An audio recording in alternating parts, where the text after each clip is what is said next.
আমি বুঝলাম না। হ্যাঁ, শীত কি তোমার বুগলার মধ্যে একা লাগতেছে নাকি আমারও শীত লাগে? আমিও মানুষ। এই কি সমস্যা? আমার মা এই শীতে তোমারে দাওয়াত দিছে ভালো মন্দ পিঠাপুলি খাওয়ানোর লেগে, আর তুমি একবার হেলমেট পরে কম্বল জড়ায় এই যে দাওয়াত খাইতে যাইতেছো। শীত কি তোমার একা লাগে? তুই কি জানিস না সেই কাল থেকে আমার শীত। এই সকাল ভোর করে গোসল করা লাগে না দেখে আমি তোর কাছ থেকে আলাদা থাকি। এই ঘুরে ফিরে এই শীতের মধ্যে তাও আমার পিঠা খাইতে নিয়ে যাইতেছ। এই পিঠে গরুর গোস্ত খাসির মাথার থেকে আমার কাছে হলো শীতটাই বড়। তুই আমার দুঃখটা বুঝলি না। যা, তোর উপর আমার খুব মন খারাপ। আমি যাবই না এই রুটি খাইতে, তাও তুই আমার টাইনা নিয়ে বাড়াইলি। টাইনা নিয়ে না বানর, আজকে আমার মা যদি দেহে তোর এই বেশ, তাহলে তোর হাঙ্গি আজকে ছুটাবো না। হাঙ্গি ছুটা কি হয়েছে? বউ বাদ দিমু আমি, কম্বল আর হেলমেট বাদ দিতাছি না শীতের সময়। কি কইলি?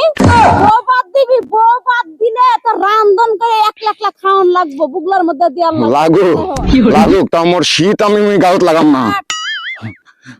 আসতে যাইতে আরস না। ওমা কে? বুনে যখন আইতেছে না, পিড়ে দেবা না রাখছো, ঠান্ডা হয়ে যাবো না? আমি তো এটাই চিন্তা করতেছি, গেট পেলে চাই রয়েছে, কোনো খবর নাই কে? বারবার ফোন করছি, কয় তোমার জামাই রে আইতাছি, জামাই বাবা যদি খবর নাই, ওরও খবর নাই। আই কাটওয়ার ঘর কাটবো। আই ও বাবা, আই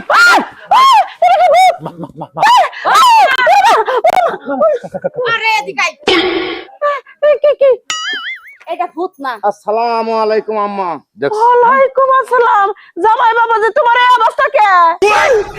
আমি তো জানেন না, আমি তো শীত সহ্য করে পারি না। কি? আমি তো শীত সহ্য করি না। শীত সহ্য করতে পারো না? শীত তো আমারও ধরে, কিন্তু তোমার মতন তো এরকম করে কোনো সময় আমরা চলি না। ও হাকবার যাই কম্বল মুড়ি দে, হেলমেট পরে ও ভাত খাইতে বসার হেলমেটের নিচ দিয়ে আমার চামচ দিয়ে ভাত বুগলার মধ্যে ঢুকাই দেওয়ার লাগে। এই যে শীতকানা জামাই না যে আমার কপালে ধরাই দিছে, এটা কোনো কাম করছো? এই জামাই বাবাজি, তোমার মা তোমার বাপে যে বাবা চাপা মারলো যে আমার ছেলে দুনিয়ার কাম কাজ করে, শীত নাই গরম নাই, খালি কামের ধান্দায় থাকে, আর তুমি এবার কম্বল যে শরীরের থেকে যে ছাড়ো না, এই কথা তো তোমার বাপ মা কোনায় সিডারি কইরা আমার মেয়েটারে নিছে। হ্যাঁ, এই ব্যবসা কতদিন ধরে? এই হারামজাদা বানরে কি করে জানো? এই শীত পড়া পর্যন্ত সে আমার রুমে ঘুমায় না, সে থাকে এক রুমে, আমার রাখে আরেক রুমে। ওই সকালবেলা আমি পানি নাড়ি আমি শীত খেয়ে মরে যাবো, এই কথা কয় আমারে।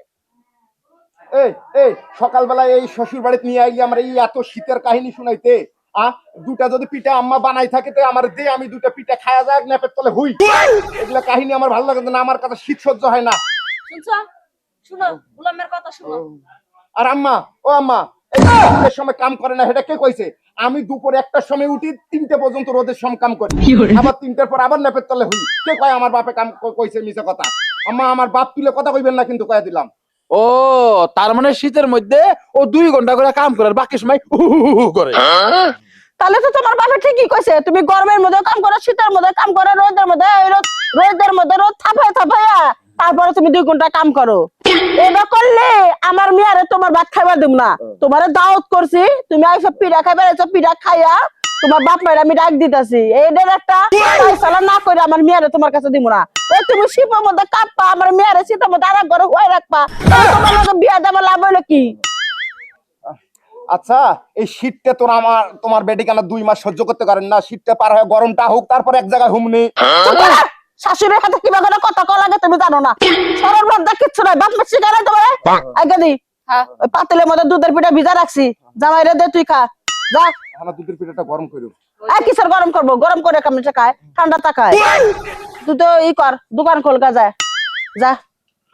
এই কুইরাটা তুমি বিদায় করে দাও। আরে সংসার মিয়া বিয়া দিছি, খালি বিদায় করে দিলে হবো। হ্যাঁ বিয়ান, বিয়াইরে নিয়ে আপনি বিকাল আইবেন না? কথা আছে। আপনি আমার লগে 2 নাম্বারই করছেন। সংসার তো ভাঙবো না, ফয়সালার মধ্যে আহেন। হ্যাঁ